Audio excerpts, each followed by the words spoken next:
Bonjour à tous. Bonjour à toutes. Nous sommes au Golf Paris-Longchamp aujourd'hui pour tester un nouveau club de la gamme JPX 925 Hot Metal, puisqu'il s'agit en fait du Hot Metal HL De chez Mizuno. de chez Mizuno, un club HL pour High Lunch que nous allons tester immédiatement pour vous dire bien sûr dans les minutes qui viennent tout ce que nous en pensons. À tout de suite. À tout de suite.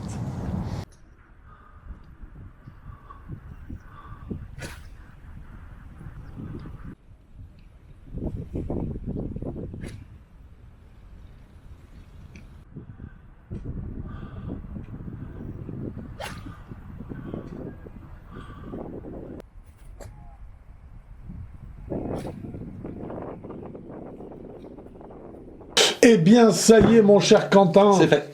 Ce Mizuno JPX 925 Hot Metal HL n'a plus aucun secret pour nous. Alors, HL, on vous l'a dit, c'est pour High Lunch. Donc, ça décolle vite. Exactement. Quelques petites caractéristiques sur le club qu'on a testé, c'était donc un Fairset avec un loft cette fois-ci donc de 31 degrés, donc davantage de loft que sur la série Hot Metal tout court. Une longueur de shaft de 37,25 inch, pour une longueur de tête qui elle également augmente, puisqu'on a une tête à 86 mm,6 au lieu de 85,4 me semble-t-il pour le modèle Hot Metal tout court. Le club est réalisé dans un alliage célèbre chez Mizuno puisqu'il s'agit du chromoly. Cette fois-ci, on en est à la 5e allitération de JPX et cette fois-ci, le chromoly est un chromoly 4335. Ce châssis est bien sûr renforcé ou en tout cas, je dirais, livré avec des masses en tungstène qui sont positionnées dans le bas du club entre le fer 7 jusqu'au fer 4. Pour faciliter l'élévation de la balle. Voilà, et à noter que la résistance donc de cet alliage est 35% supérieure à ce qu'elle était sur le modèle précédent. Et concernant la phase de club, cela permet une phase de club qui s'appelle la Cortec avec contour ellipse. Oui, donc à épaisseur variable, on vient de le dire, et donc plus fine pour augmenter bien sûr l'effet trampoline, a priori, et donc obtenir un maximum de distance. On note sur cette canne-là également la présence de l'Harmonic Impact qui se situe tout autour du cadre, en fait. Voilà, à l'arrière du club. À l'arrière de la tête de club. Et on retrouve également cette petite innovation à la fois sonore et sensitive qui s'appelle les Sonic Rips, en fait, c'est-à-dire des espèces de petites ailettes voilà, qui sont à l'intérieur exactement, à l'arrière du club, visibles et qui apparaît, qui mangent des sensations désagréables en tout cas, donc qui affinent la douceur du contact et qui provoquent, et c'est vrai, ça marche très bien, une très belle sonorité. À noter que la finition du club est un satin blanc brossé, voilà. Et je crois que ça y est, on en a fait le tour. Semelle variable. La semelle, bien sûr, qui est plus large que sur le modèle JPX Hot Metal 925 Hot Metal normal, standard, disons, est à épaisseur variable, bien sûr, en fonction du numéro de club choisi. On y est. Cette fois-ci, on y est. Ça fait. Et ça va nous permettre de commencer donc le verdict à proprement parler, et nous commençons bien sûr par la qualité des matériaux. Oui. Alors c'est un chapitre qui inclut également l'innovation, Quentin. Eh ben, on va commencer par la qualité des matériaux, c'est absolument magnifique. C'est superbe. Pas photo, c'est un club très joli, parfait, tout est placé comme il faut, il n'y a pas une soudure qui dépasse, il n'y a pas une poussière qui traîne quelque part, on a l'impression que même... C'est parfaitement réalisé. Voilà, c'est splendide, et puis l'innovation des sound ribs, oui. Ça fonctionne parfait. Ça fonctionne très très le bien, son absolument. Absolument magnifique. Magnifique, on le verra bien sûr au chapitre qui est consacré, avec le feedback. Également, je dirais que le chromoly, qui est un alliage en fait cette fois-ci, hein, c'est un mélange de nickel et de chromoly avec des masses rajoutées en tungstène en partie basse de club, font en termes de qualité de matériaux, il n'y a rien à dire. Et rien à reprocher du tout. Le club pouvait prendre 2 points et il les prend allègrement. Qualité statique à présent. Bah, c'est du grand Mizuno. Ah, puis c'est aussi du gros Mizuno. C'est du gros Mizuno, voilà. Parce qu'on est sur le modèle HL, donc des semelles plus larges. Donc forcément, là, s'il s'était trompé, je crois qu'on aurait bien saqué la note. Mais bon, il repose. On n'aurait pas été content. On n'aurait pas été très joyeux. Là, ça va, il repose parfaitement bien. C'est nickel, c'est très bien étudié. Donc l'emplacement de balle proposé est juste, donc rien à dire. Une semelle qui vraiment est efficace. Bon, on l'imagine très bien sur toutes sortes de laits à peu près. J'imagine qu'elle doit très bien se tenir, voilà. À mon avis. Hein. Donc à ce niveau-là encore, aucun problème sur les qualités statiques de cette canne. Eh bien le club prend les 2 points qu'il mérite. Stock option maintenant. Stock shaft et stock grip. Sans surcoût. Sans surcoût. Alors, listing impressionnant pour les deux, on dirait qu'on attaque un dictionnaire carrément tellement il y en a. C'est ça, oui. J'ai arrêté de compter. Bon, mais on sait qu'il y en a au moins 40 et peut-être une soixantaine en 2025. Les grippes, il y en a tout autant, un peu moins, mais bon, oui, mais enfin c'est normal. C'est immense. Voilà, comme d'habitude, c'est génial. Voilà. Bravo Mizuno. C'est Mizuno. C'est l'exemple à suivre. Oui, c'est l'exemple à suivre, mais pas que cette année. Hein. Ça fait des années, plusieurs années. Des années vraiment, que Mizuno offre une quantité de shaft et de grip, donc ils sans surcoût. Sans surcoût, qui est très impressionnante. Hein. Je ne sais pas comment ils font, comment est-ce qu'ils négocient en tout cas avec les différentes marques de shaft, mais il est certain que en prenant un petit peu le temps auprès d'un fitter, pour tester en tout cas les différentes options, parce que ce sont tous des shafts qui ont quand même des caractéristiques bien différentes. Oui. Vous devez vraiment trouver celui qui va affiner la trajectoire de la balle exactement comme vous le voulez. Parce que si le shaft, j'ai envie de dire, si la tête de club conditionne vraiment la trajectoire de balle et le type de club de coup qu'on va délivrer, le shaft c'est quand même le petit plus qui fait qu'on peut affiner totalement une trajectoire de balle grâce à lui. C'est vraiment le moteur. C'est vraiment le moteur, donc on n'échappe pas à l'architecture globale d'un club. Ça c'est vrai, un cavity back reste un cavity back, avec tous les avantages que ça représente, tous les inconvénients aussi que ça peut représenter, mais le shaft permet quand même je dirais d'aller pousser un peu les limites de chaque type d'architecture vraiment au plus loin. Donc là, un catalogue très copieux, donc aucun doute sur les 2 points. Et il a pris les 2. Ben voilà. Alors, c'est un endroit où on attend forcément un club HL, oui. Puisque nous allons parler maintenant de stabilité et de moments d'inertie. Et bah, plus le club est épais, plus le moment d'inertie peut être solide. Peut être important. Bien sûr. Et là, il est clairement, parce que c'est assez impressionnant comment on peut décentrer la balle, et la balle sort mais toute seule, et puis sans éclat, quoi. Il n'y a pas de...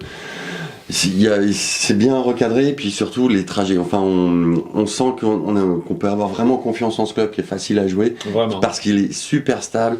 Il est même dans l'espace, on le sent bien. Il est assez bien équilibré. De toute façon, vu la quantité de shaft, on trouvera toujours son équilibre à soi.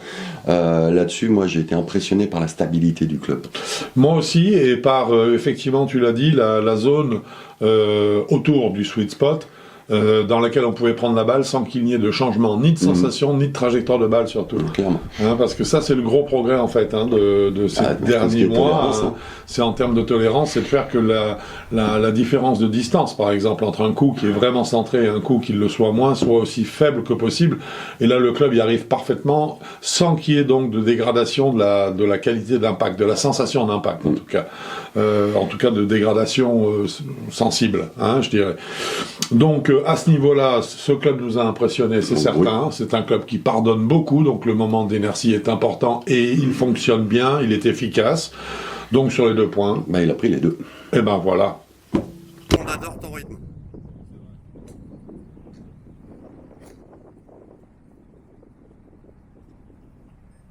Puissance et smash factor. Oui, alors tout de suite, le chiffre. Alors, me dis pas qu'on va encore taper les 1,50 comme on l'a fait avec son aîné, le hot metal classique. Non. Hein? Non, il a fait qu'un petit 1,45. Oh Bam. Oh mince alors, 1,45 seulement. Oui, alors dingue, je vais quand même prendre un data. C'est une vitesse de club de 74 miles. Alors là, on est dans des vitesses quand même régulières. très régulières. Très régulières. Voilà, hein, pas plus. Là, La balle a fait 141 mètres. Au carré. Boum. Donc le smash factor est juste. Voilà, le smash factor est juste et ça a du jus. Donc ça veut envoie dire bien. C'est un club qui est très puissant. C'est un club qui est puissant.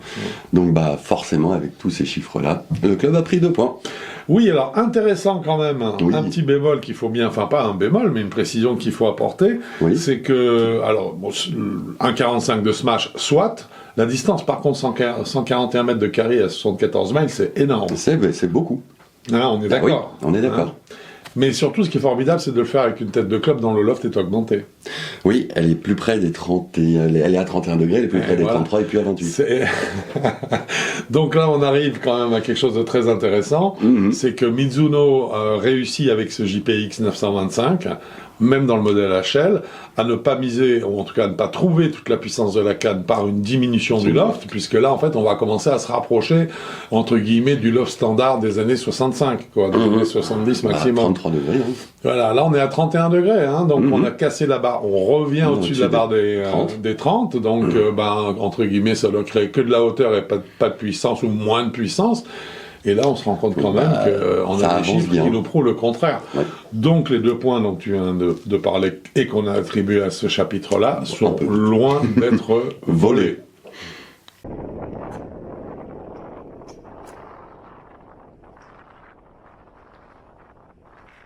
Bon, ben on va se la faire quand même. Allez, soyons fous. Pour la rentrée, la rentrée, parlons spin. Parlons spin. Donne-nous du data, mon Quentin. Donc en moyenne, notre spin avec le fer 7. Moyenne sur la séance. Hein. Sur la séance, était de 5830 tours minutes. Ouais. Donc c'est pas mal, ça monte un peu parce que ces temps-ci ça descend vers les 5000. Hein. Ben oui, mais parce que les lofts diminuent et puis parce que les masses remontent. Voilà. Remonter, parce que cette fois-ci, on l'a dit tout à l'heure dans l'architecture, on a du tungstène en bas. Ouais. Donc ça plus un loft un peu plus cohérent, ça fait remonter le taux de spin, c'est incontournable. Ah bah oui, il faut que ça arrive. Donc là, on se rapproche quand même des 6000 tours, hein, pour être clair. Bon, mais surtout, c'est très bien d'en avoir un petit peu moins parce que ça permet d'avoir de la distance. Ouais. Mais en plus, le spin, maintenant, ils savent le travailler. Enfin, obtenir le spin désiré pour avoir la trajectoire voulue. Ouais. Donc, et puis, il y a plus de chances que avec un taux pareil, la balle s'arrête plus rapidement sur le green. Exactement. Hein, parce que d'une façon générale, vous le savez, ou si vous ne le savez pas, vous l'apprenez, une balle pendant son vol, donc du point de départ d'impact jusqu'à la retombée sur le green, ne perd que 20% de son taux de spin. Hein, ce qui est très faible, on pourrait imaginer qu'elle perde la moitié de son effet en volant, qui s'amenuiserait au fil des tours pour arriver. Non, ça n'est que 20%. Donc le taux de spin de départ est important pour la tenue aussi, de la balle en touchant le sol. Hein. Donc là, c'est très bien, je trouve. Oui, logique. Franchement, très logique et c'est très cohérent. Ça veut dire que le travail en amont sur le reste de la canne a été très bien fait. Il y a une belle harmonie entre le placement des centres de gravité, le loft et donc le taux de spin à l'arrivée. Voilà, exactement. Et donc, au chapitre du spin, sur les 2 points possibles, nous avons décidé de lui attribuer 2 points.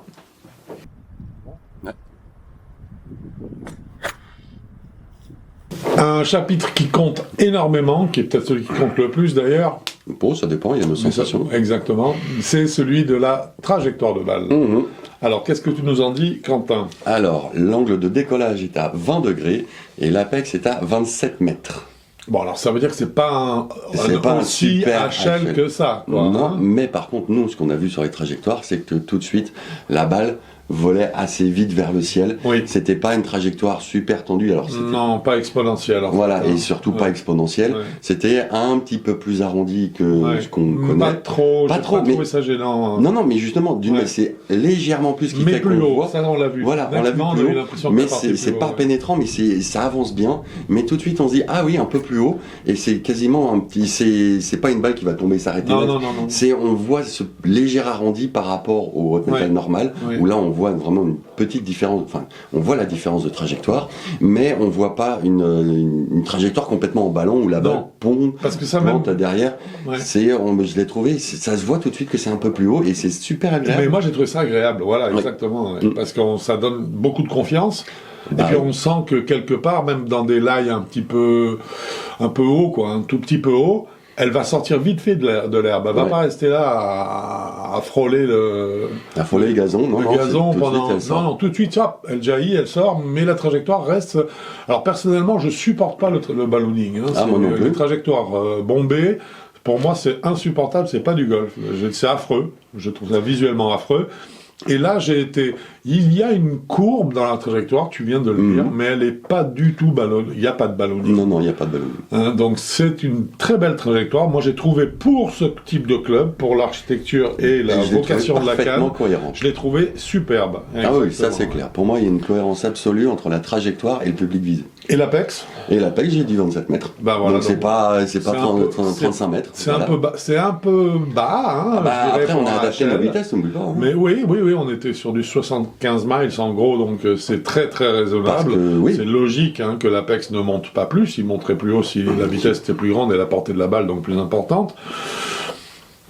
Aucun doute, moi, enfin, on sait bien, on en a parlé quand même toi et moi dans le détail.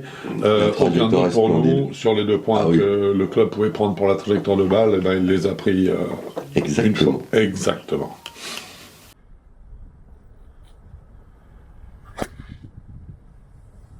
Un chapitre qu'on aime beaucoup maintenant. Bah, depuis longtemps, mais. Hein, depuis longtemps, c'est celui du feedback et de la sonorité. Oui. Tu veux commencer par la sonorité ? Avec plaisir. Alors, Allez. moi, j'ai adoré la sonorité. Moi Là, aussi. c'est leur truc. Là, leur son de bar, là, on dirait des enceintes woofer, je sais pas quoi. Ah, c'est ça. Ça marche parfait. Je Le trouve ça son super aussi. est magique. Magnifique. C'est supposé gommer quand même des petites vibrations en plus. Hein. Oui, ça marche aussi.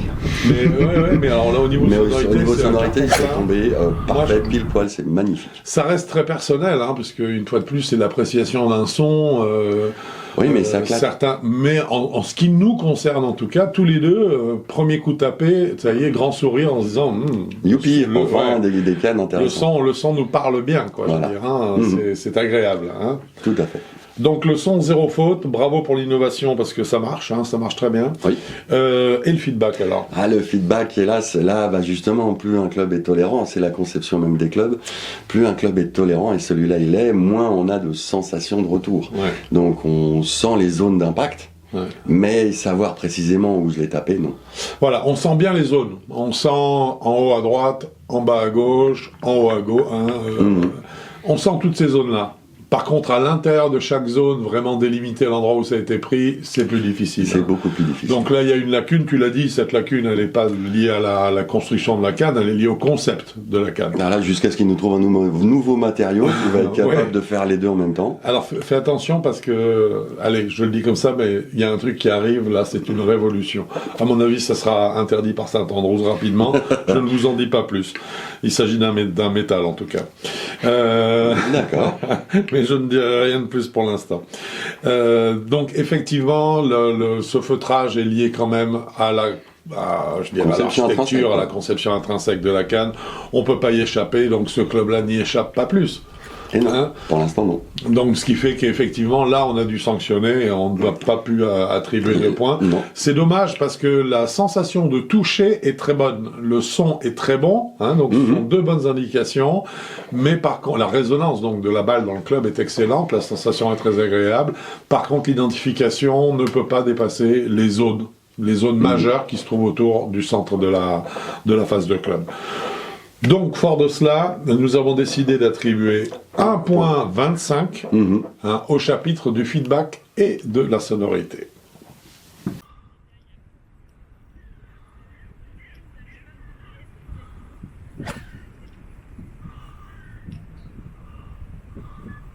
Dernier chapitre du verdict, avant bien sûr l'avis de l'enseignant, Sensation. les sensations. Un chapitre noté sur 4 points. Ça, c'est que nos points à nous. Oui. Vas-y, après toi. Je trouve que la canne est une réussite totale par rapport à sa vocation. Ouais. Là, c'est une canne qui qui va réussir à satisfaire tous les joueurs qui recherchent de la hauteur de balle. Donc, on parle aussi de ceux qui ont une puissance qui devient limitée, et qui donc ont besoin d'avoir du carry, en fait, davantage. Je la trouve très, très réussie parce qu'en fait, elle arrive à amener tous les avantages de ce type de club sans qu'on ait l'inconvénient d'une trajectoire ballonnée.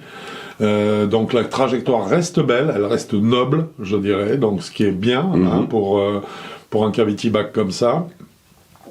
Le contact est très agréable, la puissance de la canne est très bonne malgré le loft, qui est un loft beaucoup plus traditionnel à 31 degrés. Pour moi, c'est une grande réussite. Et par contre, comme sur tout ce type de club, on constate effectivement que le zonage de la prise de balle sur la face de club est bon, on arrive à le ressentir, mais par contre, il est plus difficile d'identifier le point d'impact à l'intérieur de chacune des zones. Donc pour moi, c'est un club qui est très réussi sur le point de la puissance, sur le point de la qualité de sensation, oui, mais simplement qui est un petit peu en deçà en termes de identification. Donc, à mon avis, il le paiera notamment sur, justement, l'avis de l'enseignant. Ouais. Mais c'est un club qui est particulièrement cohérent et particulièrement puissant, très réussi, très homogène. Par rapport à ce qui se fait aujourd'hui, je pense que c'est une canne qui est très, très, très, très bien placée. Elle tient le haut du panier pour moi. Et puis surtout, je pense que c'est une canne qui peut durer longtemps. Et c'est une canne qui, vu la qualité des matériaux et de l'assemblage, est une canne, à mon avis, qui est vouée à durer. Qui est vouée à durer, donc moi, j'ai pas grand-chose à rajouter. Je trouve que ton explication est très bien, c'est juste, elle est pas hyper pédagogique. Non, alors là on tombe dans la vie de l'enseignant, ça y est, on y est déjà. On y est déjà. C'est un club qui est génial parce que il est hyper rassurant, on prend, on joue, quoi. C'est pas un club, oulala, faut que je me concentre à chaque coup parce que ça risque d'être touchy. Elle vraiment rien que de visuel, elle met en confiance. Donc j'ai beaucoup aimé ce club et surtout c'est une réussite pour public visé.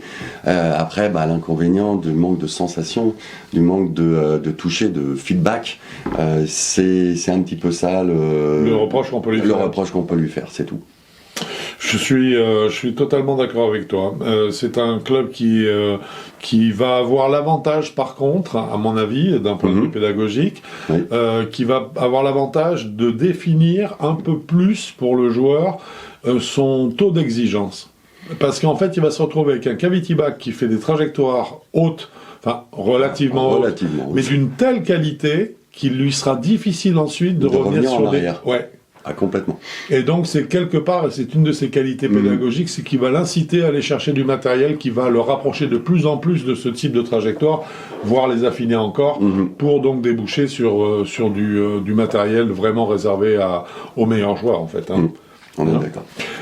Résultat des courses sur le chapitre des sensations, nous avons décidé de lui attribuer 3,25 points sur 4 possibles, ce qui va donner une note générale pour ce Mizuno JPX 925 Hot Metal HL de 18,5 sur 20. Donc une excellente note. Et paf. Et paf. Voilà, et paf. Ce club-là, il se pose là.